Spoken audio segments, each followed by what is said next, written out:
Sometimes, I find myself wondering why the things in life that bring us the most joy can also leave us feeling the most stressed out and dissatisfied.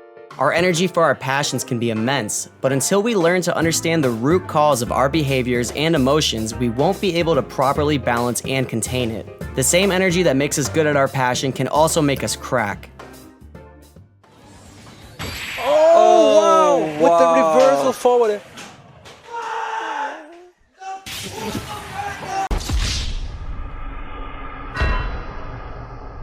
And I personally believe that we can all relate to the frustration and agony of our fellow competitors. How aware we are of our own frustration, though, is the beginning of a larger issue. That issue is burnout. Burnout. Not just a figure of speech anymore. It's actually been declared a legitimate medical diagnosis by the World Health Organization. It has a lot to do with why people get disillusioned and quit jobs or lose confidence in what they're doing. There's even people who loved what they were doing, but they might be so overwhelmed by the specifics of it that they get, quote, burnt out, and they lose heart.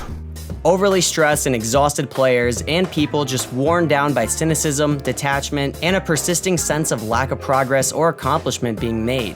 We're going to be tackling this issue today, and I'm going to give you a few of my personal favorite strategies to avoid the burnout state and utilize our passion to generate the energy we'll need to handle this difficult journey that we're on. Even though Smash is a personal and individual esport, don't think that you need to be going through all these mental battles alone. I'm sure, as you'll see in the comment section of this video, or just when you talk to your peers at tournaments or online, this is a very common issue, and you're definitely not going to want to try to just tough this one out. Let's work smarter and not harder, and utilize the most of our practice and our emotions.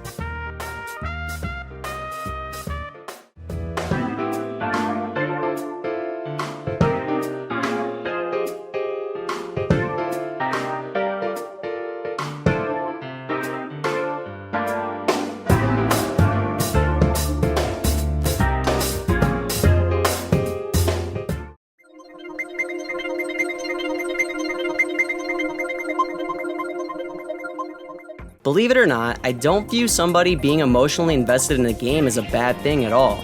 Some players care a lot and hide it behind a well-crafted poker face. Other players, though, like myself, wear their emotions on their sleeves, and for better or worse, everyone is going to see it. Here's one thing we all have in common, though. We all started playing Smash for a reason other than being a quote-unquote good player. At some point in your journey with Smash, it went from being a game that we played for fun to a game that we play as a serious competition.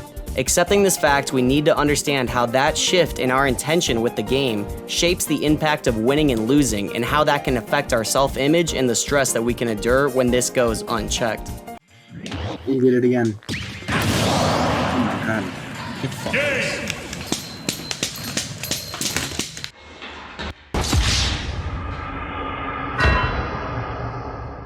When we open ourselves up to caring more about winning in Smash, we also open ourselves to the judgment of our peers about our skill level.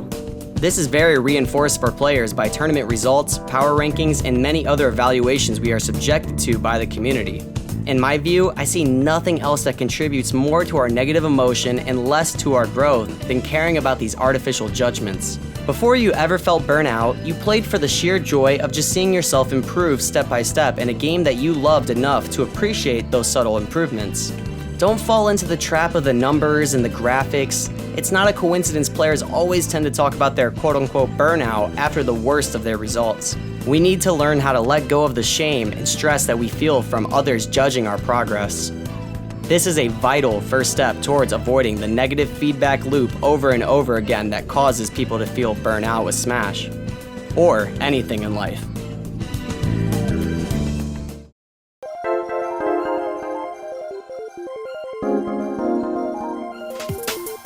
So hopefully now you can understand my philosophical approach to burnout.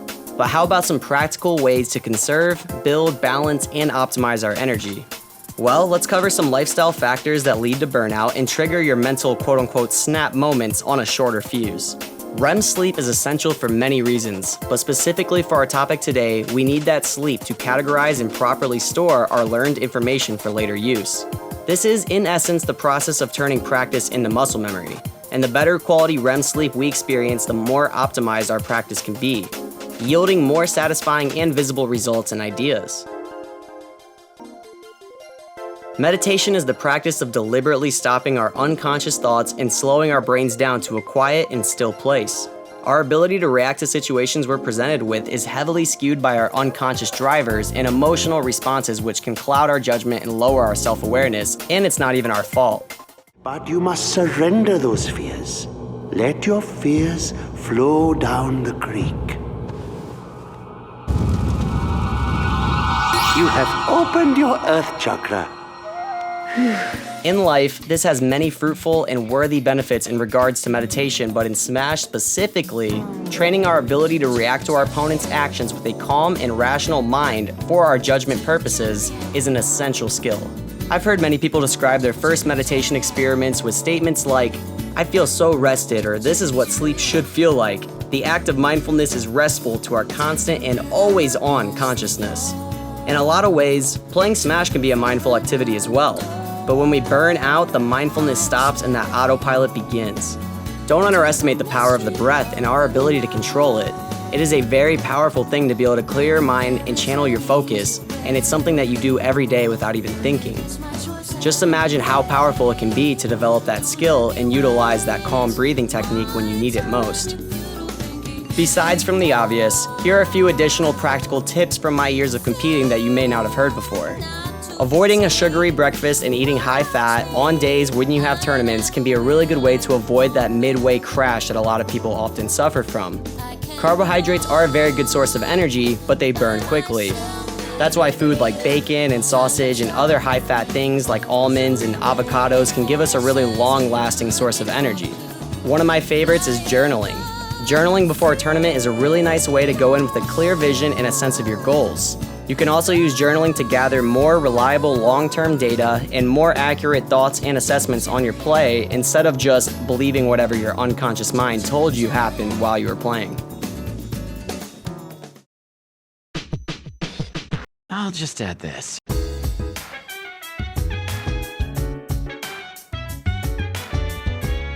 When we know we need a break and we're approaching our burnout, we sometimes try to guilt ourselves into believing we aren't working hard enough or doing as much as another player who maybe plays more than you.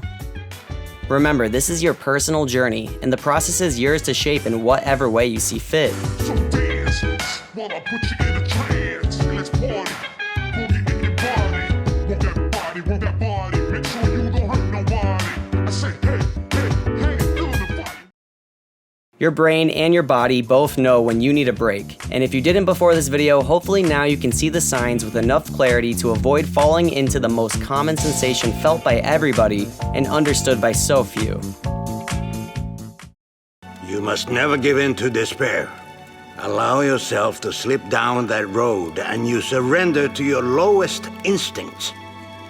In the darkest times, hope is something you give yourself.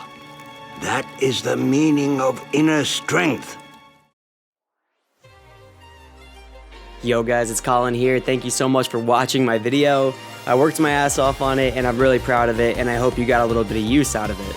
I just want to say quickly that I did launch a new channel between now and the last time I posted a big video called Colonies Daily. It's my second channel where I'm going to be posting kind of the stuff that I used to post on this channel, like tournament highlights and more clip compilations and things of that kind of nature. Whereas I want this channel to be really focused on putting out my highest effort and quality videos. And speaking of high effort videos, I really want you guys down in the comments below on this one to let me know what topic in Smash improvement that you would like to see me cover next like this. Any kind of specific thing you guys want to see, let me know. And yeah, make sure to like and subscribe if you haven't already. It's been your boy Colin, and I'm out. Peace.